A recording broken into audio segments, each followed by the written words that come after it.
Last night we watched, what's it called? A Man Named Otto, A Man Yeah. Called Something, Yeah, A Man Named Otto. with, Tom Hanks, Uh-huh. and I recognized the young version of his wife in, like, the flashbacks and stuff, and I was like, "How do I know her?"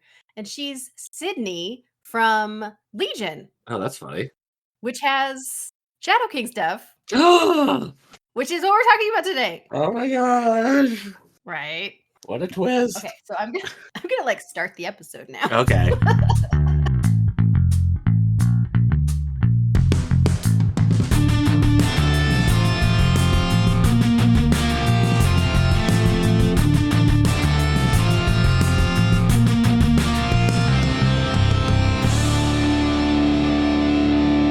Welcome to Previously on X-Men, the podcast that looks at X-Men comics, movies, shows, characters, and more. I'm Hilary, And I'm Eric.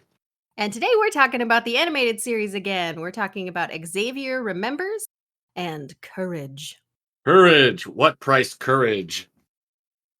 What? I don't know. Is That's that an a old quote? That's like an old style comic booky thing, right? Like, what costs courage? Okay, sure. What price honor? I love it. I love it. Keep this Yeah. energy going. I've been reading the original, like the Stan Lee, Jack Kirby Fantastic Four run. Okay. So Okay. I've been So this seeing is a where lot this of these is silly coming stuff. from. Mm-hmm. Yeah. Hey, instead of the X-Men animated series, can we just talk about Diablo 1 from 1996? Because that's what I've been playing. Absolutely. Absolutely, No, we can do that. we don't have to. We could talk I about think Xavier Remembers. I think that our listeners I think it's a complete overlap of of the 90s. animated series Uh-huh. and Diablo 1. My sister played like a demo of Diablo once when she was like a little kid, like Oh, yeah. 9 or something, Yeah. and she liked it. Oh, Is all the end right. of that story. Well, I played a little of it when I was like 21, and I got to a level that I decided was too scary, and I stopped Right? playing. Yeah, Allison is She's brave. bold creature. Yeah. Anyway, so But what Xavier, price boldness? what price? This is not a thing I'm familiar with, but I like it. Sorry. Okay, Xavier Remembers is the Mm. first episode.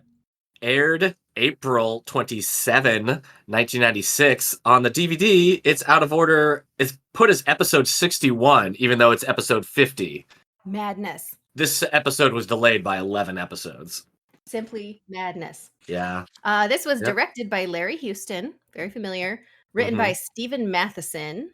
That's Stephanie. What? Written by Stephanie Matheson. Oh! Darn you, patriarchy getting into my brain. Oh, jeez.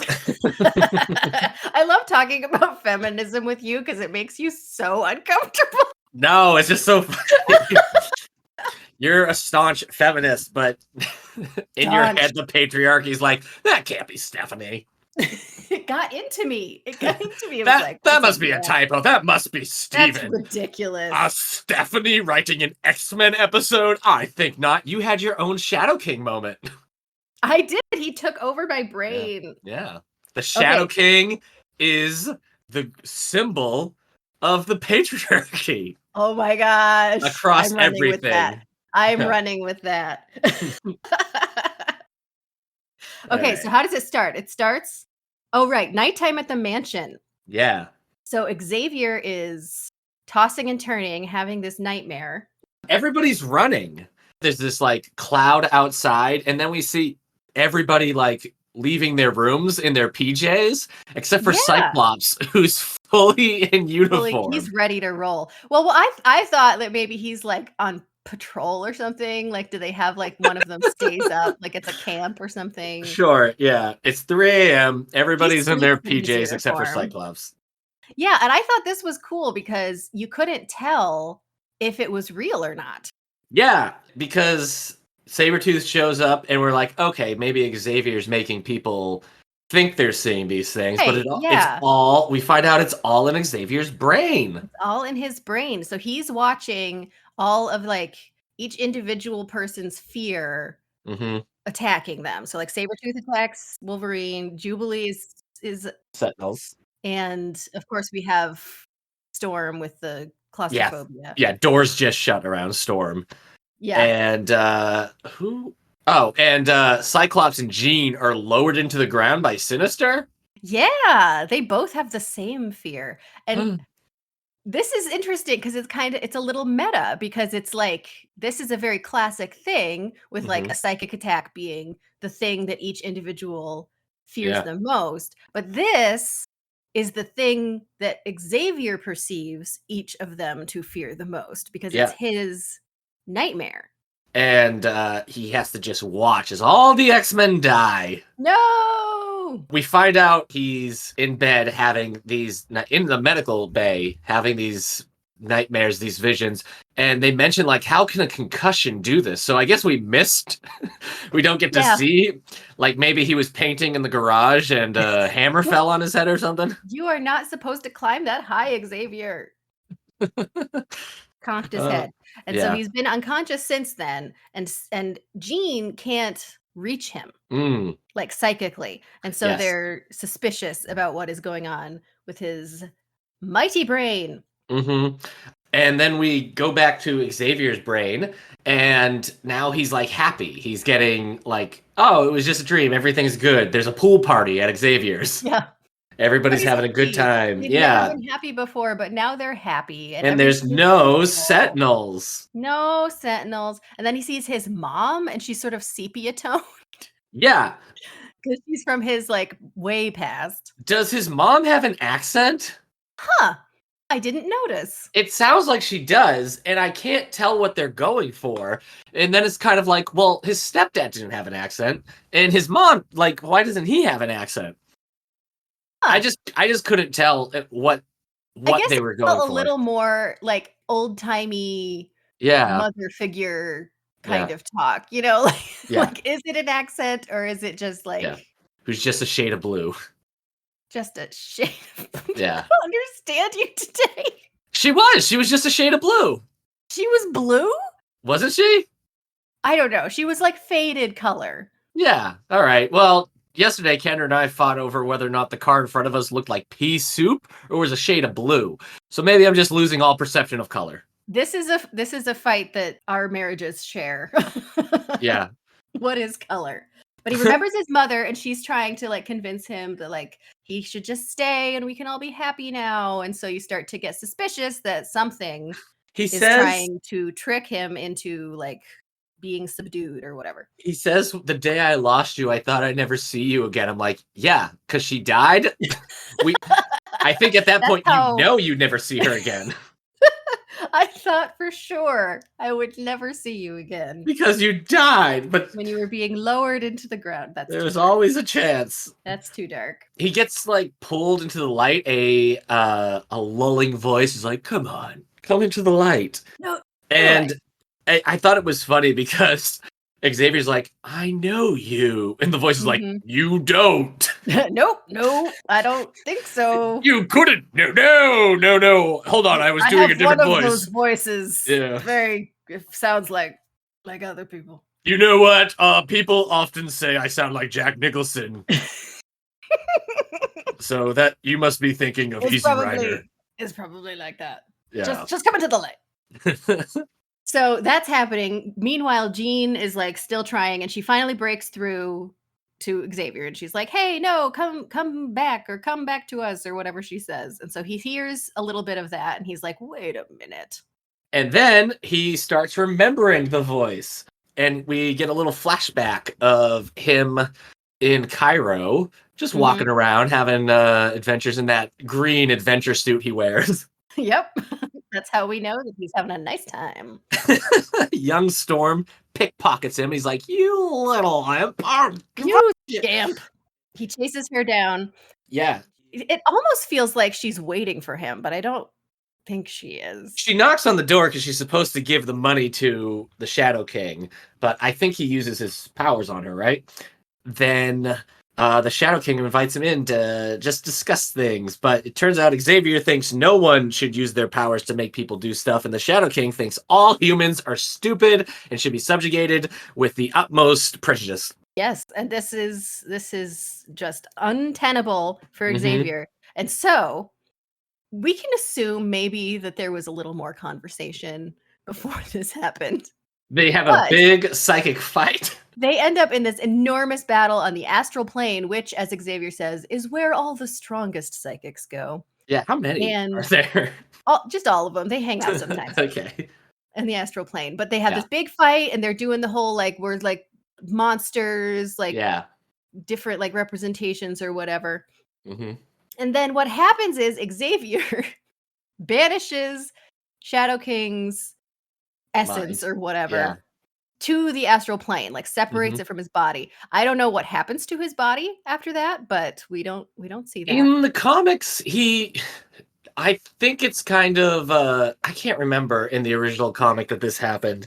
If the body Xavier met Shadow King in the first time was actually his original body, or if he's just been Oh, uh body hopping. hopping back and forth. Mhm. It might Mhm. be that it was his original one where Xavier met him, and then he uses different ones. Can we talk about before like when they first sit down, he Mhm. invite Shadow King invites Xavier into this room, which is like a restaurant maybe? And they just sit at separate tables? Yeah. Well, they're talking psychically. They don't have to be in earshot. But they could. Yeah, it There's would be nothing more stopping them. it'd be more interesting if like the bar was crowded and they were having a conversation psychically at different ends of the Oh, yeah. Mhm. as and people were like, "What's going on over there?" But it took me a second to remember we have seen Shadow King before. Yeah, I was trying to remember if that had happened. Like When he's was this? there. I'm like, "Cool, the Shadow King." And I was like, "Oh, right. We saw him in that Storm episode with Right, right, right, right. the fast kid that she's like the godmother of." Mhm, mhm. I had it took me so long because when he showed up, I'm like, oh, right, the first appearance of Shadow King. And I was like, wait a minute. Wait a It minute. was, I mean, that's season two. That's early season two. So it's been a hot minute. Yeah. We go through Xavier's mind of him like forming the X-Men because he talked about how when he first met Shadow King and defeated him, he realized that mutants like the Shadow King were the worst kind because they wanted to use their powers to destroy people, Yeah, and then we they see, like, little images of Apocalypse and yep, and Sinister. Sinister and Magneto, and so then we see Magneto, him. lumping I Magneto know in. that I thought seemed that was a little unfair. unfair. Yeah, he's not the worst, and in this show, I don't think he's killed a single person. Yeah, they're just buds, come on. We go through these flashbacks of him forming the X-Men, so we see like the original five in their original costumes, and then we see Mhm. some other characters. We see like Storm and Rogue in earlier costumes, and then we see the new team. So it's a fun little jaunt. Yeah, fun little thing. But back in the real world, the X-Men can't get in there, and Cyclops is so mad he's pounding on the wall. He just can't take it. And the other X-Men are still asleep. I guess so. Because then they Yeah. have the alarm go off and everything. They're being attacked because Shadow King is now using Xavier's mind, and Beast is like, "There's no life form thing." He's like, "Wait a second, a foreign life form In is in this this room room. with us." I love that. The call is uh, coming from inside the house. yeah, I like. There's like a general creepiness to this episode that I like. Yeah, It's it's got kind of an atmospheric. yeah, it's a bit claustrophobic because it does feel like they're trapped in the mansion, Yeah. and because Xavier's trapped in his mind, and it's kind of like a creepy bottle episode in some ways. Yeah, it does feel like that. I think it's interesting how now at this point we see what we thought we were seeing earlier, Yes, where yes, now we're Sabretooth getting really them shows up, a sentinel. Well, psychically, right. Like but actually in the real attacking the world, yeah, it's individuals. all the same things. Yeah. Yeah, So he knows his people. What can I say? yeah. A bunch of pillows fall onto Storm. No, please. Because that's the only thing about Storm in this show. That's her personality. It's entirely based on Uh huh. claustrophobia. I like how she recognizes Shadow King. She sort of takes the lead. Yeah, Like once she wakes up, she's like, "Okay, I got this handled. Here's what we're yeah. dealing with here." And Shadow King's like, "Little Oro." Yeah, he calls her Storm first, and I'm like, "Do you even know that she's Storm?" It's funny though, they all walk in, the ones that were asleep come down to the med bay, and they're like, "What's going on? I had the craziest dream." Yeah, me too. And Xavier's just like floating midair in front of them, but nobody comments on that.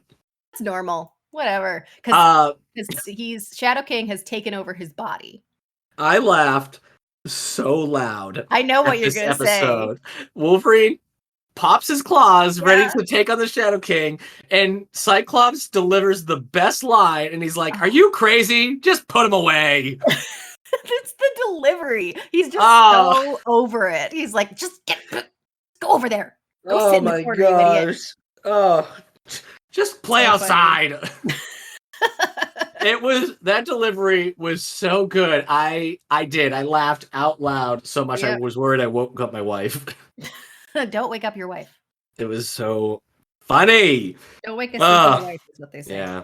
Okay, so then Xavier's like, "Jean, come on and help me, and we're gonna work together, and we're gonna defeat the Shadow King." And Jean's like, "Okay, got it." So she like goes into the astral plane, which, as Xavier said, is where the greatest Yep, she's one telepaths of the go. greatest So she minds. must be one of the greatest. But he also warns if they fail, she'll also be trapped there forever.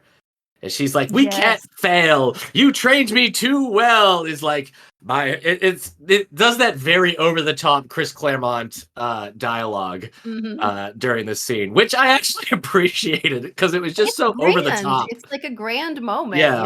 and Yes. Shadow King's all like, "Well, Let when us you're pray trapped our here, maybe powers. your student can comfort you in your loneliness, blah." Yes, in your internal exile.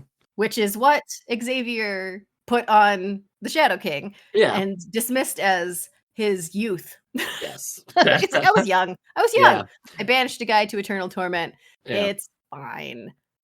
They have a big astral battle fight where they go into those battle suits, not monsters. It's like almost kind of like samurai-esque for Xavier, but it's not. Was it like a conquistador Fencing? or something? Like Yeah, something like that? conquistador, a fencing outfit. It's Shadow King kind of makes himself into this monster with a sword and weapons, and then Jean has like a battle armor, but also psychic chains. And there's a There you go. big battle, and they throw him into what I assume is a wormhole in the astral plane. Like a void of, A I don't know, vortex. like Yeah. it like sucks him in. Mm-hmm. And he tries to grab onto them, but they get loose and Yep. they are victorious, and that is the end. That's the end. Yeah. So this was all about Xavier remembering. Mm-hmm. It is. It is all about him remembering, because at the end of the episode, he also talks about what he learned and remembered. Yes. He reminded me why we formed this team, and for that I'll be eternally grateful. And he talks about how like we need to be eternally vigilant for a moment of lapsed vigilance or something. The bad guys win. I paraphrased that a little Sure. bit. That sounds yeah. Yeah. So don't get a concussion. Yeah, otherwise you'll let the Shadow King make you think that Stephanie is actually Steven and that women Yeah. can't write cartoon scripts, You which gotta isn't pay true, attention. Hillary. Oh my word. You I'm know, a terrible Hillary, it's this person. women on women aggression that Women gotta makes the support women. Come on, Hillary. What's wrong with you? Yeah, you know what? I like this episode. I liked it too. I thought it was, I mean, like you said, it's like a bottle. It's very tight and Yeah. self-contained, and it was good. I liked it. Yeah, I think I've always liked this just because the only time we saw the Shadow King was just him trying to get out with Storm's fast kid. Oh yeah. And so this feels like it's a Shadow King episode. And we get to that little past bit with Xavier when he was younger. And we get those little cameos of Sabretooth and the Sentinels and everything. Yeah. Fun fact about Sabretooth, which I did not know. Uh-huh. The voice of Sabretooth, Don Franks, also voiced the Duloc shaman on Ewoks. And this is actually more interesting, probably, but related. He plays Boba Fett in the Star Wars Holiday Special, which is actually the first appearance of Boba Fett. Yeah. So Don Franks, who voices Sabretooth, is arguably the original Boba Fett. Yeah. So that's an interesting little thing. That is interesting. Right? Learn something new every day, Eric. I feel like the only thing that keeps this episode from being like even better is the limitations of the animation.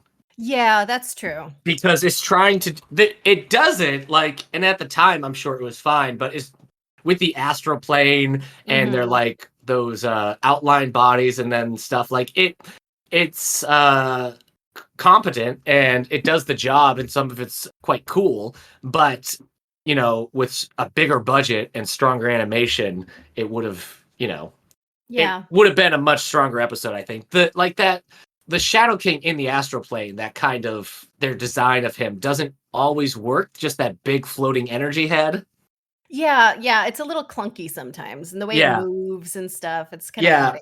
I think about like the Batman animated series, because they had such a bigger budget and they could do that like when you watch Clayface in the Batman animated series, it's always like, man, that looks good. And here they can do that kind of stuff, but it does always feel like they had to skip some steps. Yeah, that's true. And conceptually, it's always a little disappointing whenever you do something this like the astral plane, because it could be anything, and it's just like monsters. Yeah. Fighting I each feel other. like everybody who did this like did a great job with what they had. It's just a money resource thing. So it's all about the money. I don't know. We'll see what the future brings for X-Men cartoons. I still feel like, I don't know, the Spawn animated series on HBO, that always looked cool. I want to see an X-Men animated series that looks like Spawn from HBO. You need to be like a donor, just like really throw money. Yeah, just in animated versions of the X-Men. Mm-hmm. Oh boy. All right, well, on to the next freaking episode. Next one, Courage. Yeah, gonna get some whiplash. Yeah, what price Courage? I'm not sure why it's called Courage, but we'll get into that. Because somebody has to learn to have courage. Have courage. And luckily, it's my favorite character who I definitely needed to see another episode based on. Courage, written by Michael Edens and Sandy Senstny. The air date was September 23rd, 1995. A year and more before Xavier Remembers. And on the DVD, it's number 48. All right. So, also out of order. For those keeping track at home. My first note says, ugh, Morph. Oh, Morph. I'm interested that they keep bringing him back. Why do you think they do that? Well, I mean, he was in the pilot, and it was like a big deal that Morph died, and then he was a big part of season 2, but I don't know. After season 2, where he fought against Sinister, I didn't really need to see him again. Yeah. But he's on Muir Island, and he's improving so much that he's decided that he's going to go back and join the X-Men. And yeah, he looks less green and zombie-esque now. Yeah, he's got different colored hair. Yeah, he does. Yeah, same voice, different hair. Different hair. He wants to go join the X-Men again. Moira wants to keep him there, or at least keep him out of action, because she's worried he's still not ready for that. Like, he's healed, but his mind might still have issues. Yeah, it's interesting for the time when they're talking so much about basically he has PTSD. Yeah. And that feels kind of early for them to be really like focusing on that. Yeah, they don't ever say it, and they talk about like having a near-death experience and all that can affect anybody, and Morph's like, no, I'm fine. And then we see some Sentinels stealing some new metal that's very strong and thin. From Zydex, Eric. We have to sorry. Yeah, Zydex. The company. Yes. Zydex. What costs Zydex? What cost? So the Sentinels fly away. They've got these giant rolls of whatever. Cut to the X-Men running in the mansion. They got to get there. They've heard a distress call. Storm's wearing another outfit that we've never seen before. Oh, I think we've seen that one. Doesn't she usually wear the green outfit when she's like casual, Storm? I feel like this is much different. I feel like Storm has the most outfits in this show. She looks good. Oh. And they crash into like, what's going on? But it's just a welcome home party. It's a party. Xavier tricked everybody. Usually it's just the guest that gets surprised, but he's spreading it around. Everybody's surprised about the party for Morph. Yep. So Wolverine and Morph have their little reunion. It's very sweet. If they're not in love, I misread this whole episode. Like when he wasn't like 100% fan fiction. Yeah, I mean, Morph walks in and he's basically saying like, "Hey, Tiger." Hey there, long time no see. And even Wolverine's like, "Didn't think you'd darken my doorway anytime soon." But there they are. They're so happy to see each other, and I mean, if Xavier had said it's going to be a welcome home party, everybody dressed casually, Wolverine might not be dressed as in his costume. But, Yeah, how come he's not? I like when they're all dressed in their civvies. half are in their casual, half are in their costume. You just assume that some people are at the mall and other people are in the danger room. Sure. Just go ahead and assume. Meanwhile, Rogue and Gambit aren't in this episode, so I guess they're on a little holiday kissing. They're definitely in love somewhere. So the only thing that we can think. Yeah. Using saran wrap to kiss. Oh my gosh. I don't know. That would not be pleasant. You can't make physical contact with Rogue, otherwise she'll drain your memories and life force. I would argue that if you have to use saran wrap to kiss, it's not worth kissing. Just over the lips. That would not. You're not wrapping saran wrap all over their heads. Like it's worth it. I can't breathe, but it's worth it. But they're not in this episode, Eric. That's true. Anyway, yeah, Morph shows up and he's just like, I'm back and I'm ready to join the team. And I'm just like, ugh, Morph, I don't care. Everyone is happy to see him, Eric. Every time they're like, Morph, you're part of this team. I'm like, is he? Is he though? He was in 2 episodes. But they see on the news that there was some attack. They call it a terrorist attack, but it's just the Sentinels stealing crap. And Morph Wolverine and Morph are the only ones that go on this mission. Yeah, interesting choice there. Storm is there, Cyclops is there, Jean is there. No, take Morph and Wolverine. Morph and Wolverine. Well, I think that they're going for like a sneaky approach. Yeah. They're going to sneak in. And I wonder if this was, I mean, it probably was intentional because when they get there, they're coming up against the chain link fence and stuff. Yeah. Reminiscent. Yeah, the whole, and the base, it all has that first episode vibe. Morph pretends to be like the captain and is like, hey, you need it over there. So one of the guards is like, yes, sir. And Wolverine's like, you haven't lost your touch. And I'm like, what touch? He just looked like somebody else's, I don't know. He just wants to compliment his love. And then Wolverine claws the padlock, this very small padlock you can get at Walmart. And Morph is also like, you haven't lost your touch either. I'm like, what? Oh my gosh. Just tell each other you love one another. They're supporting each other. Ugh. It's beautiful. He's the only one that makes Wolverine laugh. Why isn't there more about them being in love? I don't know. Like, the more we talk about this. I'm sure there is plenty of fanfic online that we could find. Or write. I'll tell you what, I'll write a chapter and then you write a chapter and I'll write a chapter. And, Previously on X-Men podcasts. Fanfic in which Wolverine finally realizes it wasn't Jean all along, but it was Morph. Why pine after this distant thing when what you really love who's getting married? Yeah. Next to you. I didn't realize the one thing that you could morph into was my heart. Yeah, we can nail this. So they leave because Wolverine smells Sentinels. So he's like, we got to get out of here. We cut to Master Mold. Oh, where are we? Yeah, Master Mold just in a cave, just a giant head with some Sentinels. Just sitting on the ground. Telling them that he needs a new body with his this new metal they stole. And he's going to make a whole new generation of Sentinels. Yep. Like take over everything. And they're going to attack humans now. Yeah. Because he tells them to go after humans, and then they're like, we don't do that. And he's like, you do now. Yeah. And they go after Gyrich and Trask. The X-Men fight the Sentinels, and then the Sentinels leave with Xavier, because Master Mold's mad that Xavier blew him up at the end of season 1. Holding on to a grudge, man. Yeah. Yeah, this Master Mold is petty. Mm-hmm. Blows up your body one time. And so the X-Men are trying to save Xavier, and they can't, and then Morph is just in the corner. He couldn't shoot his little laser gun because he was too scared of the Sentinels. Yep. He thought he could do it, but he just couldn't, and he's a failure. He says a lot of stuff before this, like, how can I be an X-Men if you won't let me be an X-Men? Stop babying me! And it's like, stop babying you. You just got here. Gyrich and Trask are like the new odd couple, I guess. Just living in the jungle. They're and hiding in the jungle because I guess they're criminals now. I don't know. Criminals and like fleeing the X-Men, fleeing Magneto, all this stuff. But Gyrich is out there fishing and Trask is just working on notes and they're fighting about who's going to cook the fish. Yeah, I would watch this. Oh, and then the Sentinels show up and capture them. These Sentinel voices in this episode are dorky. They're not like the normal Sentinel voices. They're not the apprehend mutant voices. They kind of sound like the Cyclops voice actor being like, "Hey, look over there." They got a little more humanity. They're growing. I guess, yeah. Why don't you come with us, the Sentinels? We're gonna go over here. All right.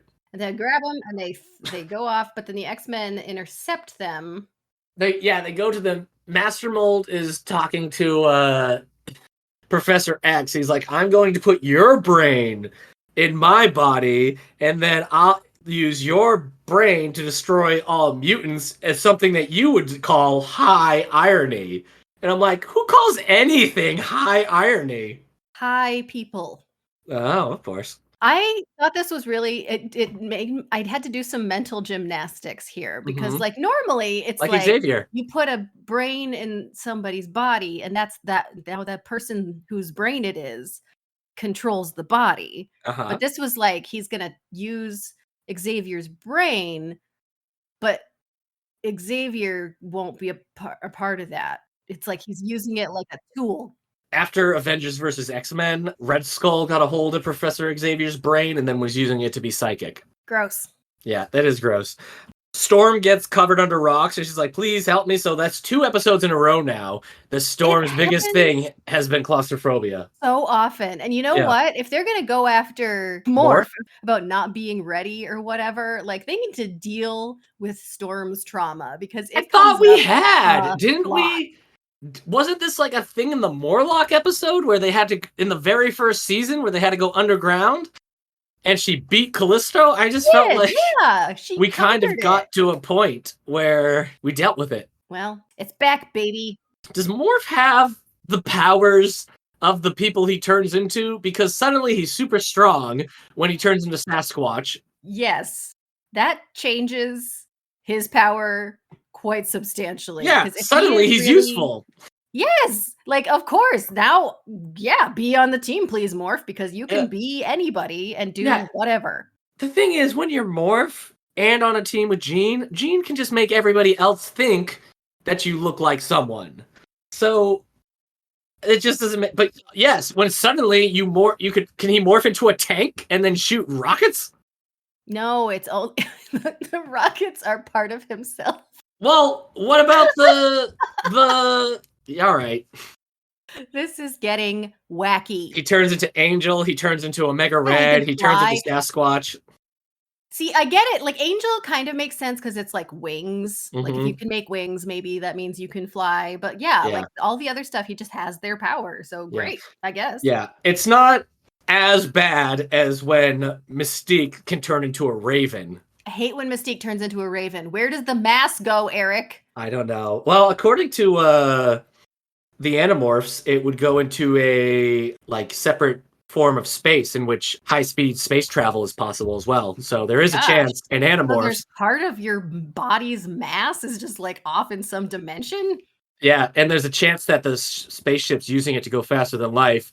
I think it's called Z-Space. I could be wrong. I can't remember. Holy cow. There is a chance. It's very unlikely that a ship will hit your mass. And do you die? Probably, yeah. We find out about that in the book where the Animorphs turn into a mosquito.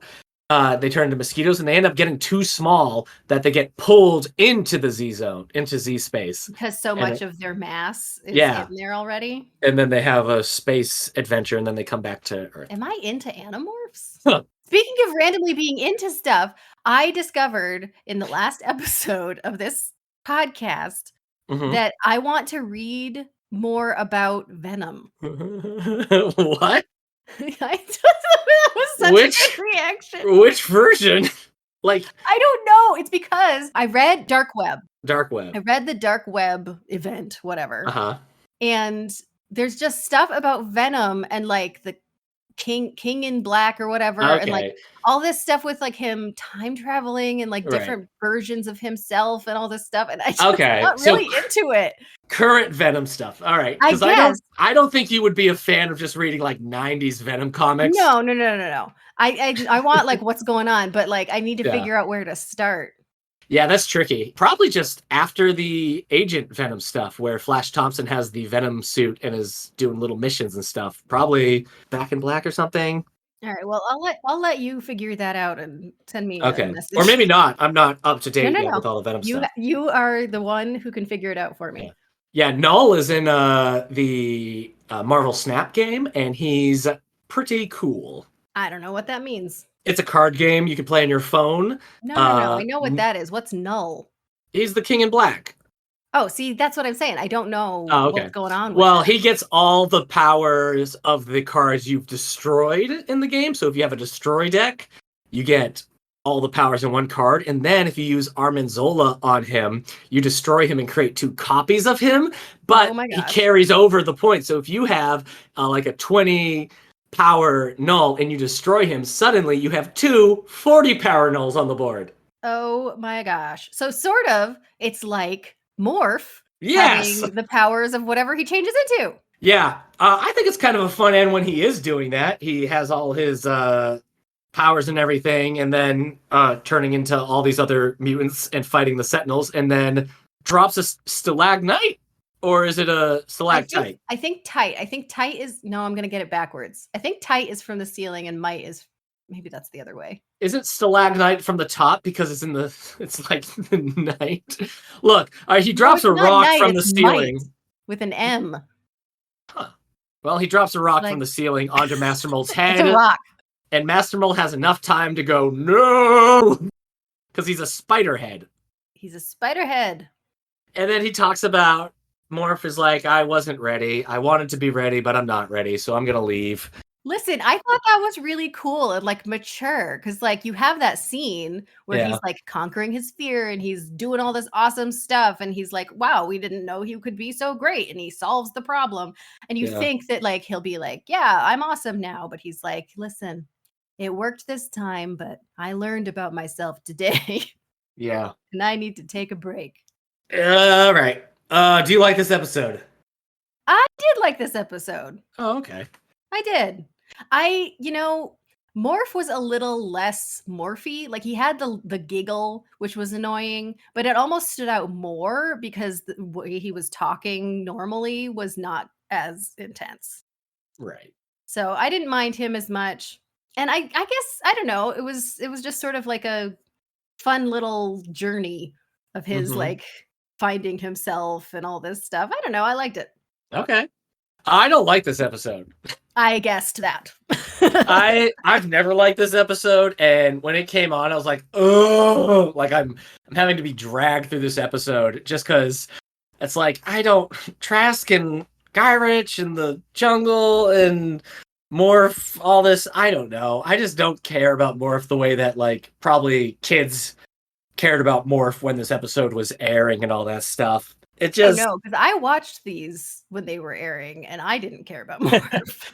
So, and Master Mold, and there's just, I don't know. I had a lot of fun with that Xavier Remembers episode, and then we come here and I'm just like, it doesn't work. I don't know. It's not that like the structure doesn't work and like Morph doesn't have a character arc and all that. It's just, I'm just uninterested in it. Yeah, I get that. To each their own. Yes. And to each their Morph.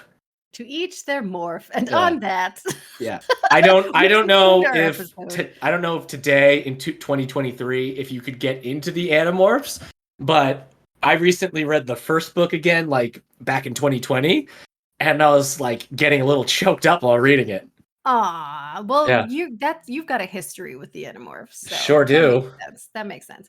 And now I'm almost 37, gross, and I'll never become anything. So gross, just so gross. There's still a chance you could be a Falcon someday. Yep. We could all be Falcons. what we want. Yeah. Whatever. Next animated episodes we're going to do are Secrets Not Long Buried and Nightcrawler. Is that the one where he goes to church? Yes, I'm sure we'll have a lot of fun conversations about the Nightcrawler episode. Okay. All right. But if I remember, I kind of dig Secrets Not Long Buried because it's just like a fun Cyclops episode with a Western vibe. Western? Oh boy. I don't know. Yeah, I could be wrong. I might watch it and be like, no, this doesn't work, but I remember liking it, so we'll see. Well, I'm digging Cyclops this watch around. Are you so crazy? Just put him away. Just put him away. Ugh, this guy. Every time. All right. So that voice actor is just so good for Cyclops. He's so funny and dismissive. I just like back with the Juggernaut Returns episode where they go to the guy that got the crystal and is just like, women like a guy who can be themselves. It's just maybe I could talk him down. He's just able to do these deliveries so well, and also I'm pretty sure he does the intro for Dinosaurs and Cadillacs. So really, or Cadillacs and dinosaurs. Yeah, he's like, in a world gone mad, in a world of Cadillacs and dinosaurs. I'm pretty sure it's the Cyclops voice actor. Well, there is one way to find out. Yeah. To the internet.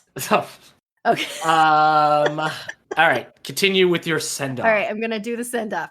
Yes. Thank you to Prophetic Music for our theme song. Previously on X-Men is brought to you by the Radio Meanwhile Network. Other shows on the network, which are awesome and you should listen to, include 90s Music Got Me Like, This Endorian Life, and my very favorite 9021 Here We Go.